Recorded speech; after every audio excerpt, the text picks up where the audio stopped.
Hello everyone, आप सभी का बहुत बहुत स्वागत है स्टेट पीसीएस क्लासेस में। अभी तक आपने इस चैनल को सब्सक्राइब नहीं किया है तो अभी सब्सक्राइब कीजिए। इस वीडियो में हम देखेंगे इंडियन पॉलिटी से 10 महत्वपूर्ण एमसीक्यू डिस्कस करेंगे जो आपके यूपी पीसीएस हो या फिर आरओ एग्ज़ाम के लिए बहुत ही ज़्यादा इंपॉर्टेंट है। ठीक है, तो आइए बिना देर करते हुए क्वेश्चंस को डिस्कस करते हैं। आज का पहला क्वेश्चन है, आपसे यहाँ पे पूछा गया है कि सर्वोच्च न्यायालय की स्थापना जो है किस अनुच्छेद में की गई है। तो आप सभी को पता होगा जो सर्वोच्च न्यायालय है इसकी स्थापना जो है किस आर्टिकल के तहत की गई है। तो 124 के तहत जो है 124 जो आर्टिकल है इसमें जो है सर्वोच्च न्यायालय की स्थापना का यहाँ पर प्रावधान किया गया है। ठीक है, तो इसका राइट आंसर क्या हो जाएगा, ऑप्शन बी जो है इसका राइट आंसर हो जाता है। ठीक है, अगला प्रश्न देखते हैं। अगला प्रश्न क्या है, अगला प्रश्न आपसे यहाँ पे पूछा गया है कि सर्वोच्च न्यायालय में कितने न्यायाधीश हो सकते हैं। तो वर्तमान में बात करें अगर सर्वोच्च न्यायालय में तो यहाँ पर 33 जो है यहाँ पर न्यायाधीश प्लस जो है एक जो है मुख्य न्यायाधीश। ठीक है, तो कुल मिला के आपके जो है सर्वोच्च न्यायालय यानी कि सुप्रीम कोर्ट में कितने टोटल न्यायाधीश हो गए, टोटल यहाँ पर हो गए 34। ठीक है, तो वर्तमान में हमारे सुप्रीम कोर्ट में कितने न्यायाधीश हैं, यहाँ पर 34 है, जिसमें एक मुख्य न्यायाधीश और 30 जो है अन्य न्यायाधीश होते हैं। ठीक है, इसका राइट आंसर ऑप्शन सी हो जाता है। ठीक है, अगर यह बात की जाए यह संख्या जो है किस आर्टिकल के तहत बढ़ाई जाती है तो आर्टिकल 124 के तहत बढ़ाई जाती है। ठीक है, तो 124 के तहत जो है ये संख्या बढ़ाई जाती है, घटाई भी जा सकती है। ठीक है, इसका राइट आंसर ऑप्शन सी है। ठीक है, अगला प्रश्न देखते हैं। अगला प्रश्न क्या पूछा गया, प्रश्न नंबर 3। प्रश्न नंबर 3 में आपसे यहाँ पे पूछा गया है कि सर्वोच्च न्यायालय के न्यायाधीशों का जो वेतन होता है वो कौन तय करता है। आपको बताना है इसका राइट आंसर क्या है। जो सर्वोच्च न्यायालय के जो न्यायाधीश होते हैं उनका जो वेतन होता है राष्ट्रपति तय करता है, संसद तय करता है, मुख्य न्यायाधीश करता है या फिर मंत्री परिषद तय करती है। ठीक है, तो आपको बताना है इसका राइट आंसर। इसका राइट आंसर है जो हमारी पार्लियामेंट है, नहीं संसद है, संसद ही जो है सर्वोच्च न्यायालय के न्यायाधीशों का जो है वेतन जो है तय करती है। ठीक है, तो इसका राइट आंसर क्या हो जाएगा, ऑप्शन बी हो जाएगा, पार्लियामेंट यानी कि संसद ही जो है सर्वोच्च न्यायालय के न्यायाधीशों का वेतन तय करती है। ठीक है, अगला प्रश्न देखते हैं। अगला प्रश्न आपसे क्या पूछा गया है, अगला प्रश्न आपसे यहाँ पे पूछा गया है कि सर्वोच्च न्यायालय का वेतन जो है किस निधि से लिया जाता है। जो सर्वोच्च न्यायालय है जो न्यायाधीश हैं उनको अगर वेतन दिया जाता है वो किस निधि से उनको वेतन दिया जाता है। तो उनको संचित निधि से दिया जाता है या फिर आकस्मिक निधि से दिया जाता है या फिर सार्वजनिक खाता यानी कि पब्लिक अकाउंट से दिया जाता है या फिर राज्य निधि यानी कि स्टेट फंड से ही दिया जाता है।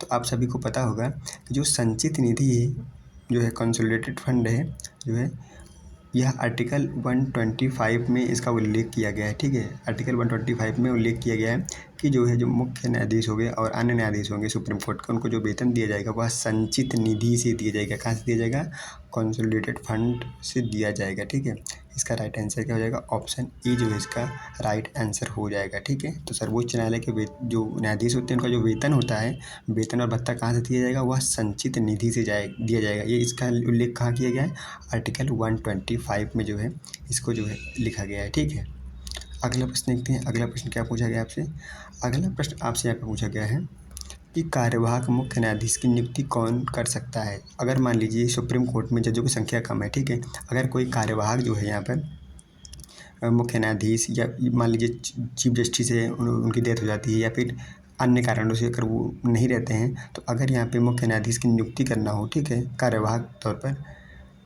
तो वह कौन कर सकता है, राष्ट्रपति कर सकता है, उपराष्ट्रपति कर सकता है, संसद कर सकता है या फिर प्रधानमंत्री कर सकता है। ठीक है, तो आपको बताना है इसका राइट आंसर क्या है। तो कार्यवाहक जो है कार्यवाहक मुख्य न्यायाधीश की नियुक्ति करने का अधिकार सिर्फ और सिर्फ किसके पास है, हमारे प्रेसिडेंट यानी कि राष्ट्रपति के पास है।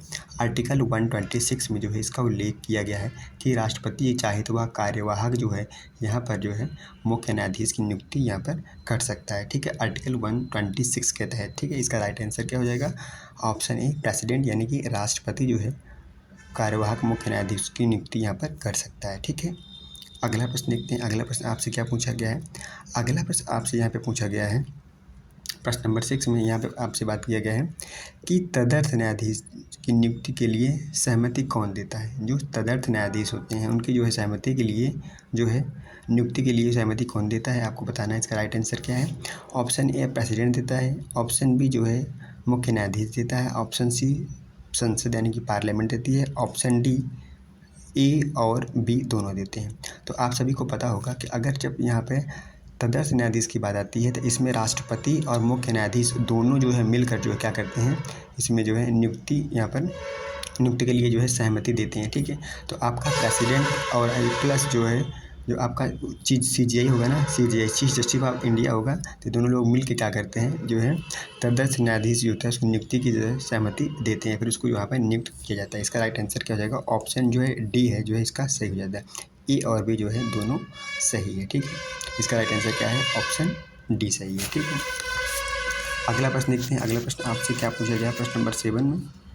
प्रश्न नंबर अगर 7 की बात करें तो प्रश्न नंबर 7 में कहा गया है यहाँ पे कि सेवानिवृत्त जो है न्यायाधीशों को जो है सर्वोच्च न्यायालय में बुलाने की अनुमति कौन देता है।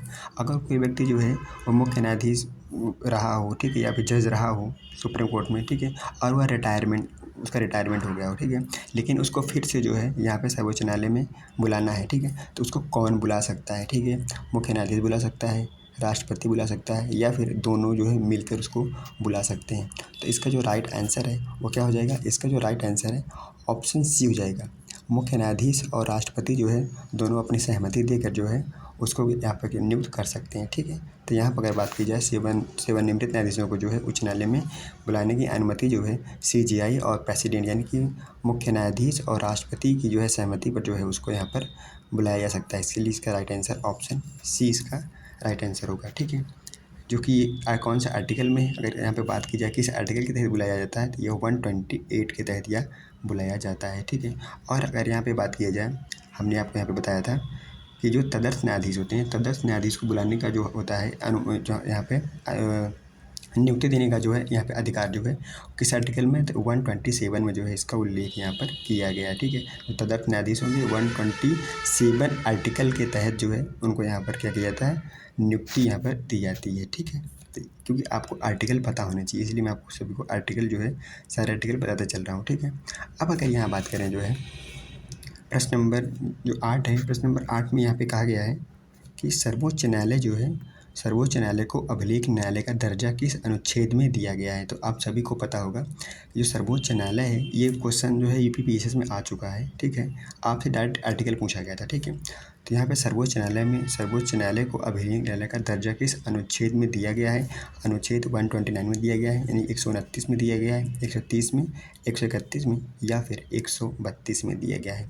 तो सर्वोच्च न्यायालय को जो अभिलेख न्यायालय का दर्जा है वह 129 में दिया गया है। ठीक है, 129 में जो है यहाँ पे कहा गया है कि जो सर्वोच्च न्यायालय को अभिलेख न्यायालय का यहाँ पर दर्जा दिया गया है। ठीक है, इसका राइट आंसर क्या है, ऑप्शन ए जो है इसका राइट आंसर है। ठीक है, अगला प्रश्न देखते हैं। अगला प्रश्न आपसे क्या पूछा गया है। अगर यहाँ बात करें प्रश्न नंबर 9 की बात करें तो प्रश्न नंबर 9 की बात करें तो यहाँ पे पूछा गया है कि सर्वोच्च न्यायालय का स्थान कहाँ है।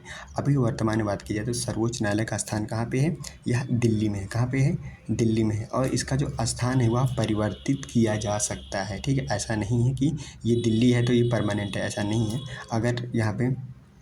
अगर इसको चाहा जाए, अगर इसको बदलना चाहें इसका स्थान बदल सकते हैं। ठीक है, इसका स्थान कौन बदल सकता है, यहाँ पे आगे इसको हम देखेंगे। ठीक है, अगर यहाँ पे हम बात करें अगले प्रश्न की, प्रश्न नंबर 10 जो कि आज का अंतिम प्रश्न है। अगर यहाँ पे देखें, यहाँ पे पूछा गया है कि सर्वोच्च न्यायालय का स्थान जो है बदलने का अधिकार किसे है। तो यहाँ पे सर्वोच्च न्यायालय का जो अधिकार है, वो स्थान है बदलने का अधिकार किसको है, तो आप सभी को पता होगा यहाँ पे संसद को है, यहाँ पर राष्ट्रपति को है, यहाँ पे मुख्य न्यायाधीश को है, या फिर मंत्रिपरिषद को है। जो सर्वोच्च न्यायालय है इसका जो स्थान है अभी वर्तमान में दिल्ली में है। ठीक है, लेकिन अगर इसका स्थान बदलना है तो कौन बदल सकता है, तो इसका जो स्थान है वह राष्ट्रपति बदल सकता है। राष्ट्रपति जो है इसका स्थान जो है दिल्ली से मुंबई कर सकता है, कोलकाता कर सकता है, कहीं भी कर सकता है। ठीक है, तो सर्वोच्च न्यायालय का स्थान बदलने का अधिकार सिर्फ और सिर्फ राष्ट्रपति यानी कि प्रेसिडेंट को दिया गया है। और किस आर्टिकल में इसका उल्लेख किया गया है, तो आर्टिकल 130 में जो है इसका उल्लेख किया गया है। आर्टिकल 130 के तहत जो है सर्वोच्च न्यायालय का स्थान जो है परिवर्तित किया जा सकता है। ठीक है, और यहाँ पे जो बात की गई है कि सर्वोच्च न्यायालय का जो अभिलेख न्यायालय का दर्जा दिया गया है वह किस आर्टिकल में है, हमने आपको बता दिया था 129 में है।